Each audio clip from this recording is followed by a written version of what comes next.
Welcome to episode 81 of the GTO on 5G. It's the latest inside scoop on everything 5G. We cover 6 topics in about 15 minutes. It's brought to you by More Insights Strategy.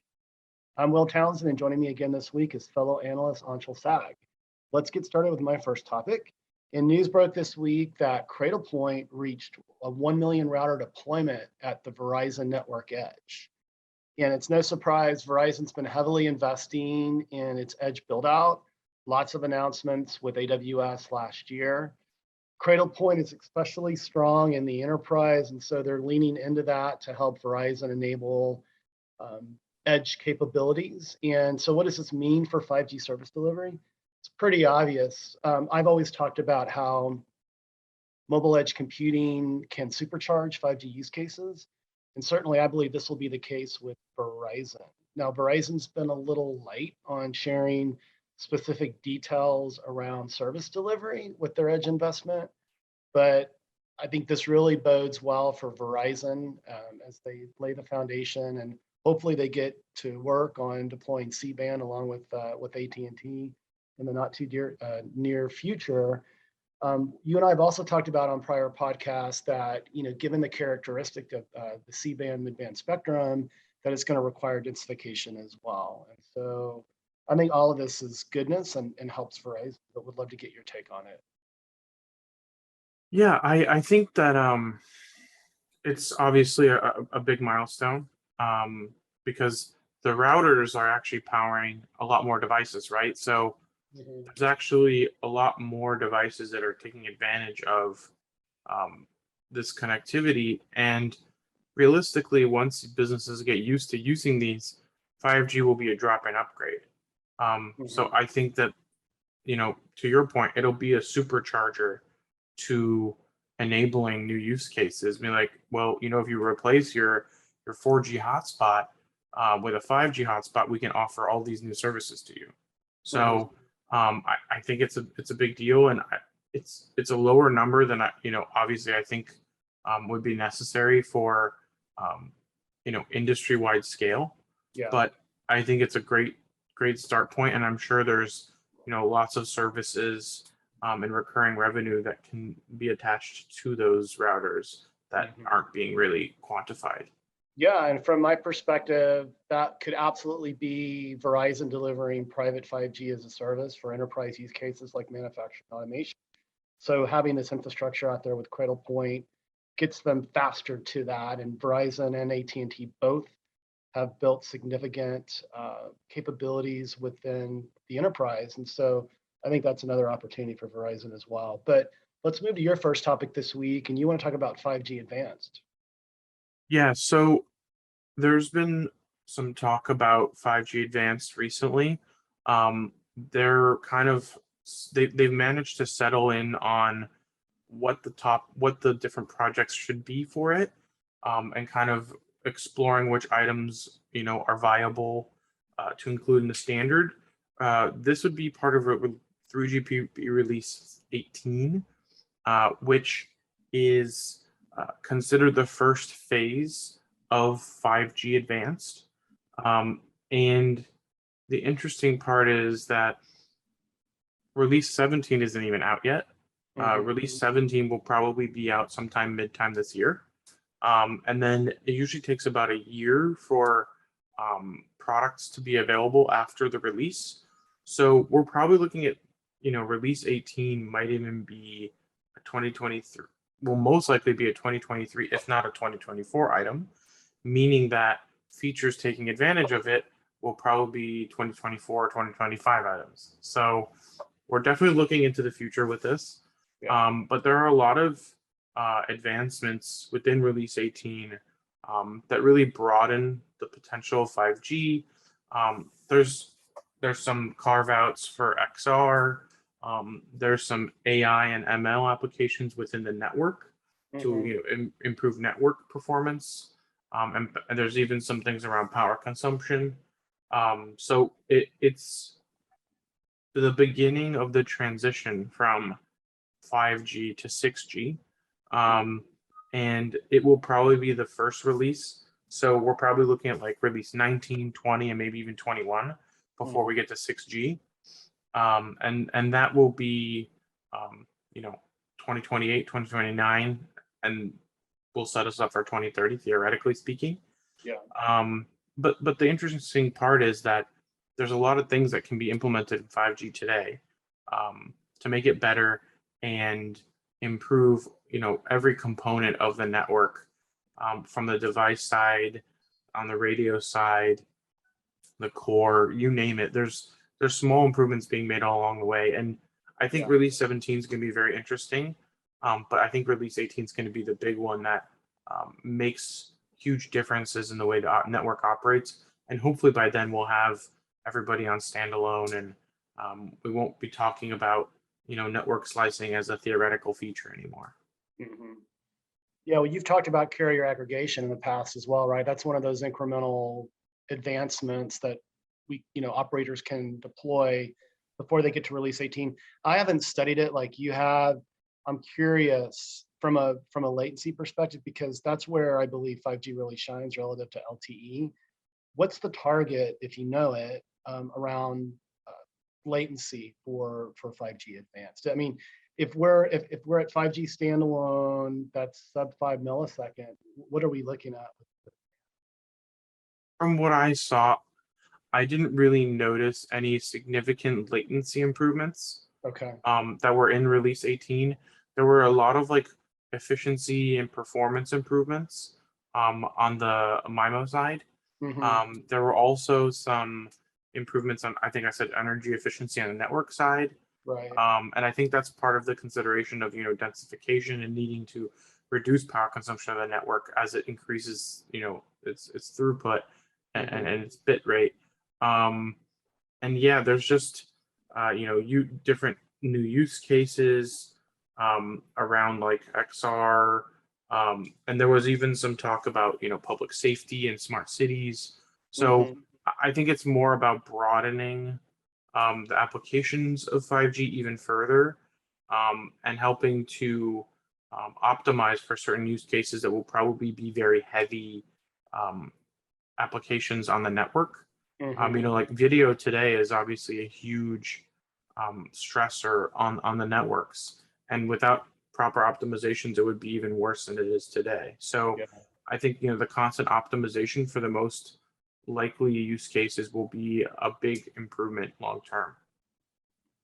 I agree. And the power savings, I mean, that's huge. It's a huge OpEx line for operators. And by improving the efficiency, you can also put more devices on the network as well. And to your point, smart city applications, smart cameras, sensors, et cetera. I mean, it's expected that massive IoT is going to just be massive from a number of Yeah, devices. and there was also some talk about going beyond just massive IoT and Yeah. even going into stuff like passive IoT, where you have stuff like RFID chips and things that don't even really communicate with the network directly, but can still provide data to the network in ways that would require some kind of user interaction, but at the same time are not actively consuming power or actively using the network, but could flood it if not properly, gated at the gateway. Yeah. Good point. Well, let's move to my second topic this week, and I want to talk about T-Mobile and Verizon and their fixed wireless access deployment. So the question is, as T-Mobile exited last year, they're ahead of their stated goal. It's estimated that there are almost 750,000 5G FWA deployments between T-Mobile and Verizon. And so the question is, does this threaten an already hammered cable industry? And the answer for me is likely yes. And I've done a little bit of research here, and for the most part, most analysts, including you and I, have concluded that that number should triple by the end of this year. And so 2+ million subscribers, engaged in FWA services, that will start taking a big chunk out of the cable company's bottom line. Companies like Comcast, they participated in C-band, they purchased spectrum. They're designing, ways and opportunities for them to enter that market. Comcast also made an acquisition of Masergy last year, which is an SD-WAN provider. So This does provide, like a credible threat to the cable industry, and certainly where you've got fiber, they'll continue probably to do well, be very, very aggressive. I know AT&T in particular, and Google, at least in my neighborhood, they've lit up fiber, and they're very aggressive from a pricing perspective for multi-gig, and we've talked about that on prior podcasts. But FWA could make a solid dent in the cable company's bottom line this year, but would love to get your insight on it as well. Yeah, I'm also a big fan of what I'm seeing with FWA and what its potential can be, and even just the speeds in certain areas. I've seen it save some people's home internet connections because they had no competition. Yeah. It was interesting because I saw some articles out there this week that put into question T-Mobile's FWA deployment, saying that T-Mobile has the extra spectrum and they can use that extra spectrum for FWA, which I think everyone was kind of expecting they would do. Yeah. But the interesting question was, what's the limitation of that? And I think some people might be a little bit preemptive with their criticism or their claims, because T-Mobile does have almost 200 megahertz of 2.5, Yeah. but they also bought a considerable amount of C-band as well. Sure.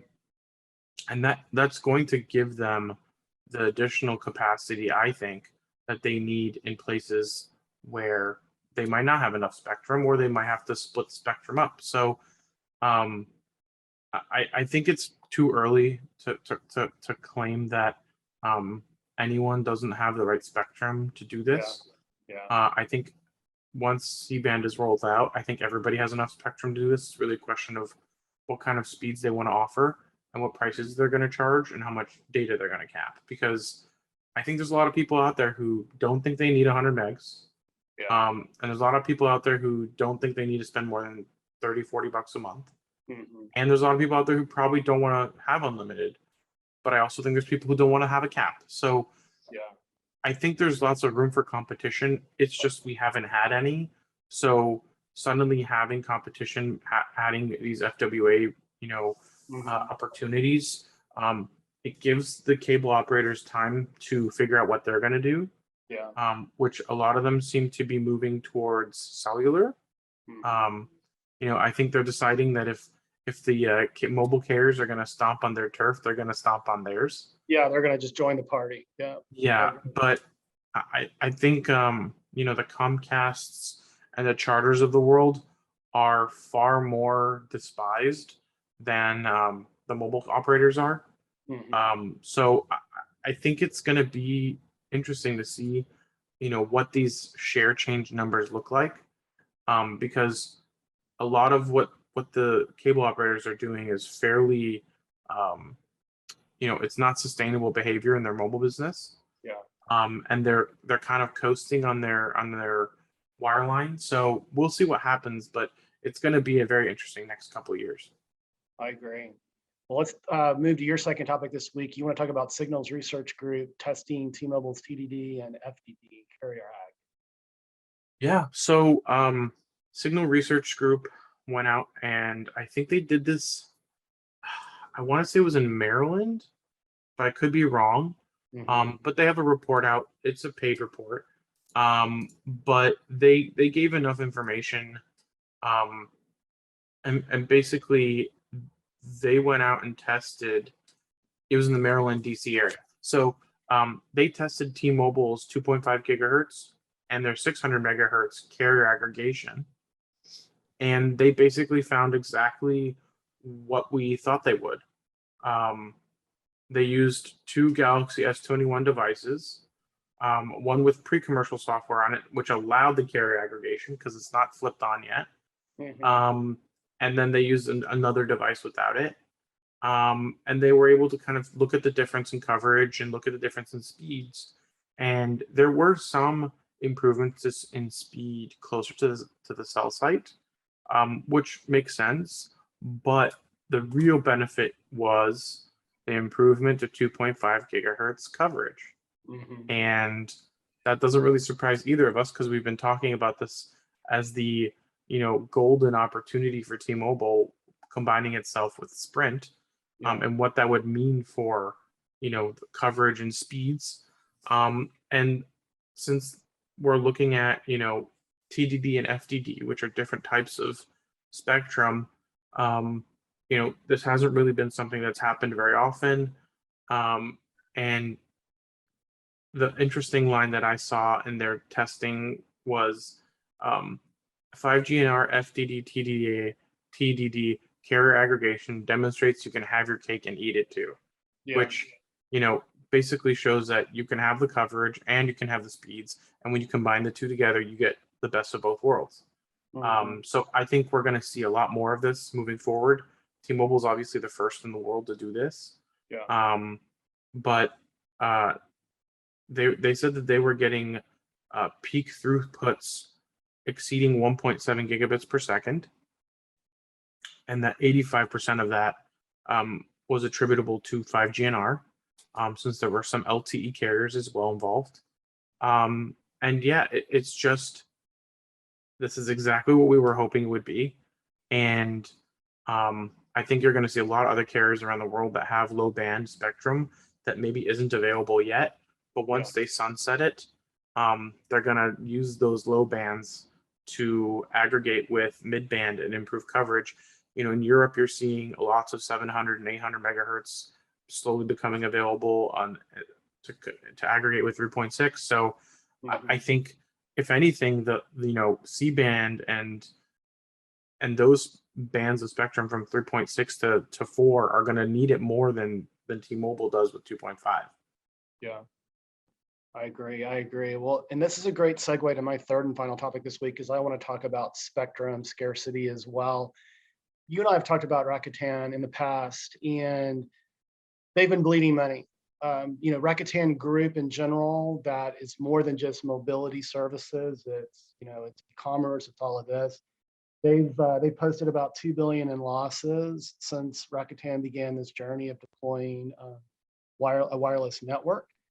And the question becomes, what's going on here? And certainly their approach has been highly disaggregated, Open RAN, cloud native architecture deployments that promises to deliver lower cost. From a CapEx perspective, but operationally there are integration challenges. They've had some setbacks and that sort of thing. But what really is at the core of this, and I dug into it, is fundamentally it's a lack of spectrum. And my research indicated that Rakuten only holds a quarter of the spectrum that the other mobile operators in Japan hold, and they have zero low band spectrum, right?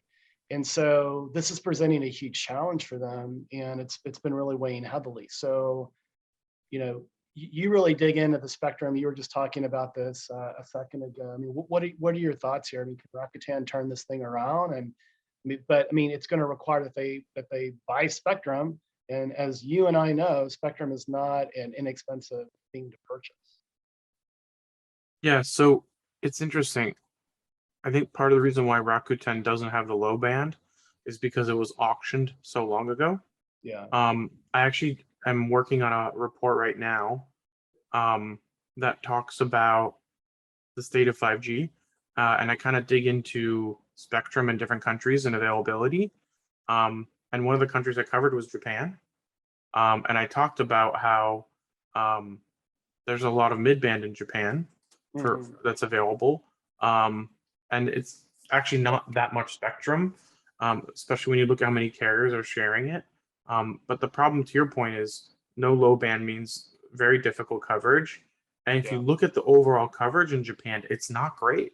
The availability of 5G in Japan is fairly low compared to some of their neighbors like Korea, which is not a great look for a country that used to be seen as the future of technology.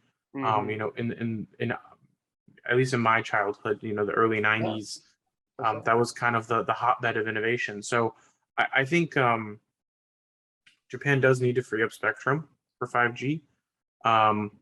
They seem to not have very many auctions, which I think is part of the problem. But to your point, the Rakuten situation, I think, is also when you're an innovator like Rakuten is, you might be too early to market, and you might not have enough customers to scale your business, right? Because while they are in the network business in Japan, globally, the opportunity is much larger for them to have the whole Symphony business offer its services to other operators.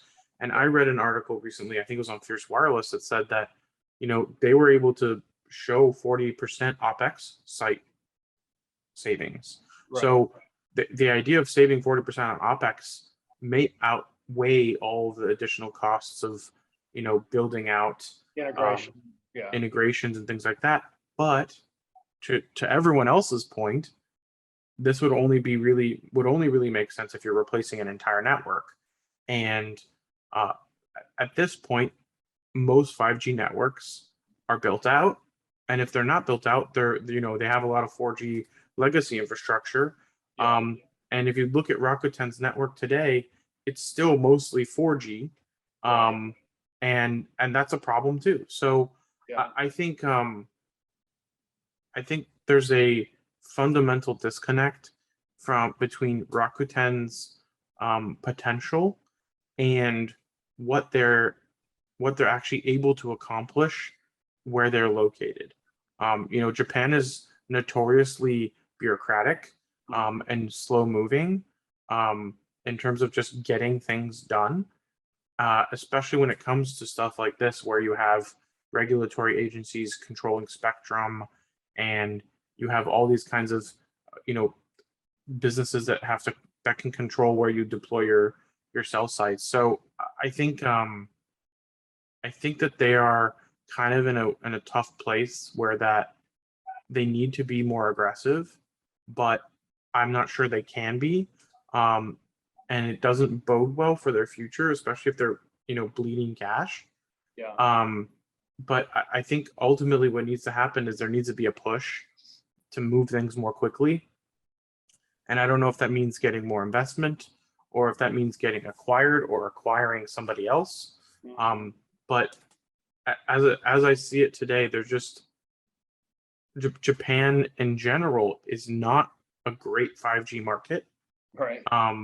And I think that's part of the reason why Rakuten is struggling, because they obviously identified a need to reduce the cost of deployment, right? Because I think the cost of deployment is part of the reasons why they haven't deployed 5G as quickly in Japan as they could have or should have. But something's not getting that steam engine moving, and I don't know what it is. But it's not. It's to your point. It's not. It doesn't look good for them right now. Yeah. No, and great insights, by the way, on sort of the macro environment within Japan and the difficulty for operators to operate. So, but let's move to your third and final topic this week. And we would be remiss if we didn't talk about this whole FAA, FCC, C-band, craziness. And so you want to provide an update. I caught this news as well, but I'll let you take it away. Yeah, so right after we published last week's podcast, another FAA announcement came out that they would be creating these buffer zones around 50 different airports in the country. I was surprised to see this list, and I thought it was a little funny that San Diego International Airport's not on it, but we don't really get bad weather that much, so I think that's probably why they didn't do that. Right. But this would establish these buffer zones where there wouldn't be no C-band available. And I guess the big concern is if any of these airports are near city centers, that means your city center is not getting C-band, which is a problem. Which I was concerned about San Diego because our airport's basically downtown. It's right downtown, yeah. Yeah. So, which is great for everybody who lives downtown. But I think that, everything I'm seeing, the operators like, we'll wait 6 months to, we'll do a 6-month delay in these zones and stuff. And I just keep seeing a lot of giving from the operators and no giving from the FAA. It's I all agree. take. I agree. It's all Um, take. Yeah, and the FCC is still sitting on that $82 billion that they raised. and I just think that this really does come down to money, but nobody wants to admit it.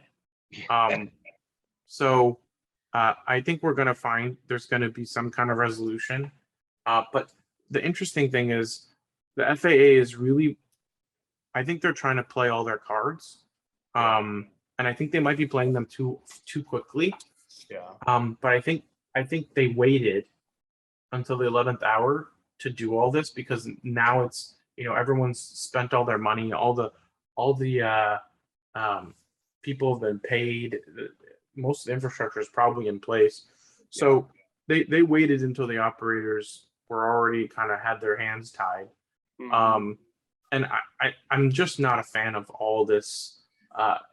And now they're putting out these NOTAMs, which are notices to airmen, basically warning them that C-band might be a problem for them and that they should be careful when they're flying. But the thing is that they also don't have an actual number of airplanes that are affected by this. There isn't a clear number that the FAA can say this is how many planes are potentially affected by this, or a percentage of the planes. So I think they are operating with impunity at this point. They are basically doing as they please, and they seem to think they have all the power. And I think that once we these networks roll out, I think there should be commercial deployments that you can test with a plane flying over it to verify whether or not there is an actual interference with the plane's ability to check its radar. I'm so frustrated that this was never even done. With commercial equipment and a commercial network, and it could have been. And I just hope this gets worked out as soon as possible because it really does. The C-band deployment really does affect the US's readiness to have 5G and all the use cases that come with it. Exactly. It's huge. It's mid-band. It's that optimal balance of performance and coverage. AT&T and Verizon and T-Mobile to a lesser extent bought a ton of spectrum in auction. And it's time for the federal government to play fair ball from my perspective. So, but I'm sure we will be continuing to monitor this situation. I'm sure we'll have updates on future podcasts, but it's been a great podcast this week, my friend. Why don't you take us home? Absolutely. We hope our viewers and listeners found this week's topics interesting. If anyone out there would like to provide insights on a specific 5G topic for a future podcast, please reach out to us on social media. Will's at WillTownTech, and I'm at Anshel. We hope you have a great weekend, and please tune in again next week.